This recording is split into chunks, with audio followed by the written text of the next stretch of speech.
সবাই রং খেলার video post করে দিচ্ছে, আর আমি এখনও হোলির আগের দিনের ভিডিওই তোমাদের সাথে পোস্ট করে উঠতে পারিনি। তো আজকে সেটাই তোমাদের সাথে শেয়ার করব। তো দিনটা ছিল 2 মার্চ, সোমবার।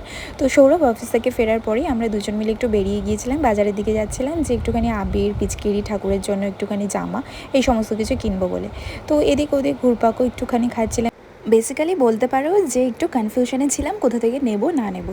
আর আমি বাইকের পিছনে বসে বসে এটা খুঁজছিলাম যে কোন দোকানে আবিরের কালেকশনটা বেশি আছে। সৌরভের তো আজকে থেকেই হোলি খেলা স্টার্ট হয়ে গেছে, কারণ অফিসে সবাই মিলে হোলি খেলেছে। আর আমি প্রথমে বুঝতে পারিনি, কারণ ওর মুখটা পুরোটাই ফ্রেশ ছিল, অল্প অল্প লেগে গেছিলো, আর জামার মধ্যে প্রচুর ছিল। তবে ও প্রচণ্ড ঘামে বলেও প্রত্যেক সময়ই দেখি যে কিছুক্ষণ অন্তর অন্তর ও মুখটা যেহেতু মুছতে হয়, তাই মুখটা ফ্রেশ হয়ে গেছে। তো যাই হোক, তার মাঝখানে আমরা একটুখানি ফুচকাও খেয়ে নিলাম, তো সেটার ক্যাপচার করা হয়নি। তারপর আমরা চলে এসেছি আমাদের বাড়ির কাছাকাছি একটা বাজারে, যেটা হচ্ছে ঘোলসাপুর বাজার। এটা হয়তো তোমরা যারা নিউ আলিপুরের আশেপাশে থাকো তারা এই বাজারটা চিনতে পারবে।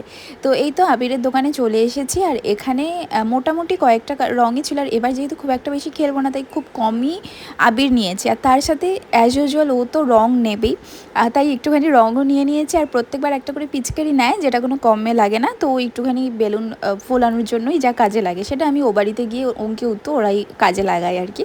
তারপর বাড়ির গোপালের জন্য একটুখানি জামা নিয়ে নিলাম। আর তার সাথে আমি একটা জিনিস প্রচণ্ড খুঁজছিলাম, জানো তো, কোথাও পেলাম না। ওই যে মানে ছোটো যে বালতি আর পিচকারি থাকে গোপালের কাছে রাখার জন্য, তো সেটা আমি অনেক দোকানে খুঁজেছি। এই দোকানে এসেও খুঁজলাম, বিশেষ করে দশকর্মার দোকানে দেখছিলাম যে পাই কিনা, কিন্তু সেটা আর পেলাম। যদি অনলাইনে পেয়ে যাই তাহলে সামনের বছর ওটা নেওয়ার ছিল। মোটামুটি নিয়ে নিয়েছি, ঠাকুরের জিনিসপত্রের বেশি নিয়েছি, মানে ঠাকুরেরই বেশিরভাগ। তো আমি বললাম যে ঠাকুরের জন্য নিয়ে নিই, কারণ সেদিন একটু পুজো দেবো। কালকে বেসিক্যালি কিছুই করবো না, কারণ দোলের দিন বলছে যে দিনটা নাকি খুব খারাপ, তো শুভ কাজ কিছু না করতেই বলছে। তো সেই জন্য আমি বললাম যে ঠিক আছে চলো, কালকে আমি কিছু ঠাকুরকে দেবো না, যা করবো পরশু দিন করবো। তো সেই জন্যই একটু টুকটাক রং নিয়ে কালকে আর বেরোবোই না, এরকম প্ল্যানে আছে।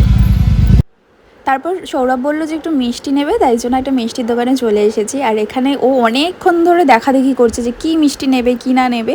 তো ফাইনালি কয়েকটা পছন্দ হয়েছে, তার মধ্যে থেকে 3-4 রকমের নিয়ে নিয়েছে। আর ওর একটা এরকম স্বভাব আছে, যে দোকানেই যাক না কেন, সেটা স্ন্যাক্সের দোকান হোক কি মিষ্টির দোকান হোক, ও বিভিন্ন ধরনের মানে ভ্যারাইটিস নিতে পছন্দ করে, জানো তো।